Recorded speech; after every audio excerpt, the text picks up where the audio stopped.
ഇപ്പൊ ഈ സാറ് ഇപ്പൊ വന്നു സാറ് ചെയ്തിരിക്കുന്ന ഗുരുതരമായ ഒരു തെറ്റെന്ന് പറഞ്ഞു കഴിഞ്ഞാൽ സാർ ഈ ഹെൽമെറ്റ് ഇത് നല്ലതാണ്, ഒരു ഹെൽമെറ്റ് എക്സ്ട്രാ കൊണ്ട് നടക്കുന്നു, ഒരാളെ സഹായിക്കാം, അല്ലെ പുറയിൽ കയറുന്ന ആളെ സഹായിക്കാം, ഓക്കെ വെൽ ഡൺ, നല്ല കാര്യം, കൈകൊടുത്തട്ടെ. പക്ഷേ ഇവിടുത്തെ ഏറ്റവും വലിയ പ്രോബ്ലം എന്ന് പറയുന്നത് സാറ് ഈ ഹാൻഡിലിൽ ഈ ഹെൽമെറ്റ് സൂക്ഷിച്ചിരിക്കുന്നത്. ഈ ഹെൽമെറ്റ് പ്രോപ്പർ അല്ല, അത് വേറൊരു കാര്യം. ISI മുദ്രയുള്ള നല്ല ക്വാളിറ്റി ഉള്ള ഹെൽമെറ്റ് ആണ് നമ്മൾ യൂസ് ചെയ്യേണ്ടത്. അതിന് നല്ല വില, അത്യാവശ്യം നല്ല വില, ഒരു 10,000 ഏറ്റവും കുറഞ്ഞ ഒരു 3,000 രൂപയെങ്കിലും കൊടുത്താലേ നല്ല ഹെൽമെറ്റ് എടുത്തത്. ഇവിടെ ഇപ്പൊ എന്താ സംഭവിക്കുന്നത് പറഞ്ഞാൽ സാർ ഈ ഹെൽമെറ്റ് ഇവിടെ തൂക്കിയിടുന്നു.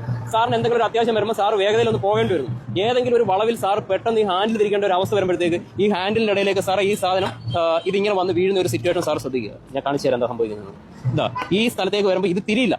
ഇൻ കേസ് തിരിയാതെ വരുന്ന സാഹചര്യത്തിൽ എന്ത് വരും, വളവിനാണെങ്കിൽ ഏതെങ്കിലും ഒരു ഹസാർഡ്സ് അല്ലെങ്കിൽ ഒരു വാഹനം അമിത വേഗതയിൽ വരുന്നത് കണ്ടിട്ടായിരിക്കും സാർ തിരിക്കാൻ ശ്രമിക്കുന്നത്. അപ്പോൾ തിരിഞ്ഞില്ല ആണെങ്കിൽ ആ അവസ്ഥ സാറിന് ആലോചിച്ച് നോക്കി അപകടം സംഭവിക്കും. സോ അതുകൊണ്ട് ഇത്തരത്തിൽ ഹെൽമെറ്റ് യൂസ് ചെയ്തരുത്. ഞാൻ വീണ്ടും പറയുന്നത്, സാർ ഒരു ഹെൽമെറ്റ് കരുതൽ, പുറം യാത്രക്കാരന് വേണ്ടി കരുതൽ ഏറ്റവും നല്ലതാണ്. പക്ഷേ ഈ ചെയ്ത പ്രവൃത്തി അങ്ങേയറ്റം തെറ്റാണ്. ഓക്കെ, മനസ്സിലായല്ലോ. അപ്പോൾ ഇനി വാഹനം ഓടിക്കുമ്പോൾ ഇതുപോലെ ചിൻ സ്ട്രാപ്പ് ധരിക്കണം, നല്ല ക്വാളിറ്റിയുള്ള ഹെൽമെറ്റ് ധരിക്കണം.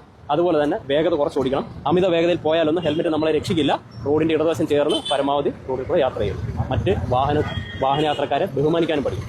സീബ്ര ക്രോസിംഗിൽ വരുന്ന ആൾക്കാർക്ക് വേണ്ടി വാഹനം അഡ്വാൻസ് ആയിട്ട് നിർത്തി കൊടുക്കണം. ഇത്തരം കുറെ കാര്യങ്ങൾ നമ്മളെല്ലാവരും ശ്രദ്ധിച്ചു കഴിഞ്ഞാൽ റോഡിൽ ഇനി പൊലിയുന്ന ജീവനുകളുടെ എണ്ണം കുറഞ്ഞു വരും. നമ്മൾ സ്റ്റാർട്ട് ചെയ്യുകയാണ്, ഇനി ഒരു പുതിയൊരു റോഡ് സംസ്കാരത്തിലേക്ക് നമ്മൾ സ്റ്റാർട്ട് ചെയ്യുകയാണ്. ഓക്കെ, താങ്ക് യു സാർ, ഇത്ര നേരം സഹകരിച്ചു.